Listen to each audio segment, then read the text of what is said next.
Assalamu alaikum. Today I want to talk about a subject matter which is actually addressed by quite a few philosophers, and it has been studied and talked about. It has been a part of discourse throughout the history, and it comes under the skeptical, the skeptic notion of whether something subjective which cannot be reached through an objective lens.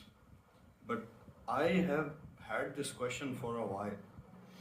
This question relates to other questions such as the Cartesian question of existence itself, or rather, everything that we witness is true or not, as the Greek skeptics had, who was it? The Protagoras. Protagoras had like a similar idea of we can't uh, step into the same river twice, meaning we will not be the same guy. So this subjectivity that arises from, you can say, our consciousness or life itself.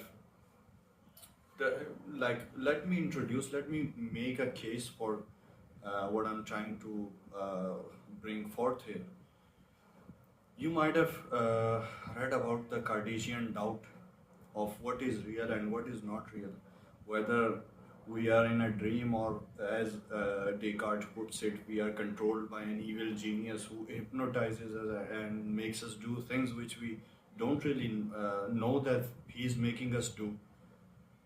Similarly, now that's a question I'm not gonna go through like the whole history and like whatever of the Cartesian doubt, the radical skepticism as they call it. But my question is of a similar in a similar sense, as there was another Eastern philosopher, Confucius, as he said that he dreamt that he was a butterfly. Now, when he woke up from his dream, then he thought about it. He was like, wait a minute. What if I am the butterfly having a dream of being a human? Like, that's an equal possibility. And there's really no way to dispute it because these are radically skeptic questions. But the following question that which I'm making a case for here is is it really a radical skeptical question, or should we explore further dimensions of it, and should we see if we find any solutions for it? The question is, am I going insane? I mean, how do you know if you're going insane? That's the question fundamentally. If for example, if your hand is like decaying, you know your hand is decaying by observing it. Similarly for anything else, but the decaying of your brain, which is the very thing you are in a, you can say essentially, or your one can say a guy who believes in consciousness being immaterial, which I am on the fence about, might say that your brain is not who you are, and I will not dispute with him on upon that issue because I myself am upon on a fence on that issue. But yeah, similarly, uh, how do you know if you're going insane? This question itself has, in a way, in my earlier parts of my life, it has haunted me because I was scared. What if one day I go insane? And on the latter parts of my life, it has just boiled down to a curious question. Now, uh, the best way to kind of put forward this question to understand what this question, why should we be concerned if we are going insane, or how, to put it forth, I shall read you a passage from Epictetus's Discourses. And Epictetus actually, surprisingly, makes an argument here, or rather he isn't even addressing this question, but he makes a very interesting, he puts it in an interesting manner, let's just say. He says, now he's having a dialogue with a guy. Now it's a dialogue between Epictetus and another guy, where Epictetus is trying to show him how through logic and through reasoning we can come towards the stoic elements of on life. he says, now you think that you do possess this extra knowledge of how to apply preconceptions in particular instances. How did you come by it? The other guy says, it's my opinion. I came by it through, it's my opinion. And then Epictetus replies, but someone else has a different opinion and also believes that he is the one applying his preconceptions correctly. Now that's actually this is the crux of being insane. Like, what if the opinion that you have, which you think is right, the other person has a subjective, he has the wrong opinion? Then the guy says, I guess so. Epictetus replies, and if you clash over the application of preconceptions, you can't both be using them correctly. The guy says, agreed, I agree with you. Meaning, for example, if I say it's daylight hours here, and the other guy says no, it's midnight. Now we both are clashing over something which is objectively true. Either it's day or night. Now one of us must be right.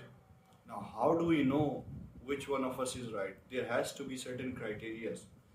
Now, in my personal opinion, I believe that there exists some certain criterions upon which, if you observe, you would realize either you're going insane or if you're not upon those criteria, you're going insane, and if you are upon those criteria, you're the right one.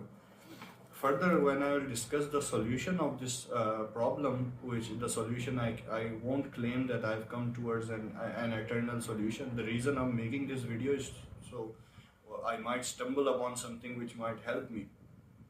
But yeah, you would understand that, there are questions to this, to the very fact that what I've described here, there are questions to this epistemic approach as well. Like, what would be the criteria itself?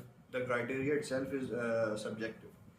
Now, finally, Epictetus says, well, can you come up with a better aid to their application than your own opinion, meaning a better criteria?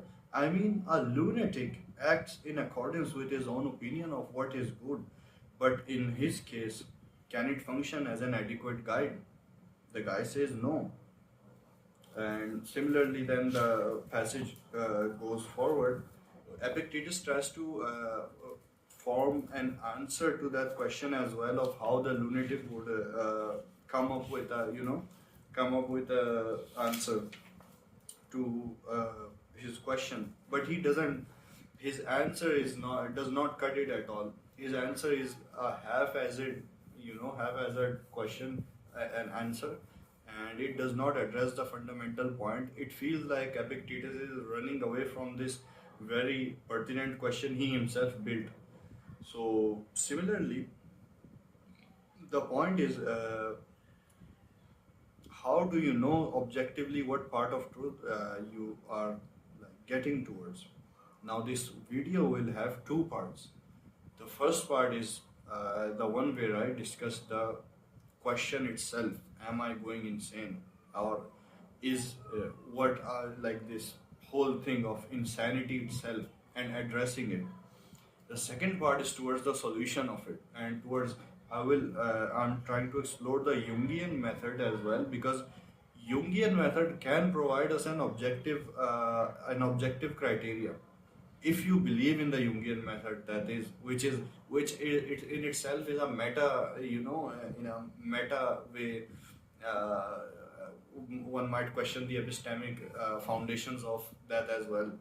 But that being said, there's, I think, a few approaches we can take, like the Jungian method as I expressed, through theological means as I expressed. The third one, which I came towards myself, is just observing your environment and your society. And I'll explore these things in the next video. So this is like the question that I've built in the part 1, and I'll address it further on. You can comment and you can express what you think about this and what your opinion is, and how do you think the solution of this problem will be. And it would be very actually educative for me, at least informative for me, to kind of seed.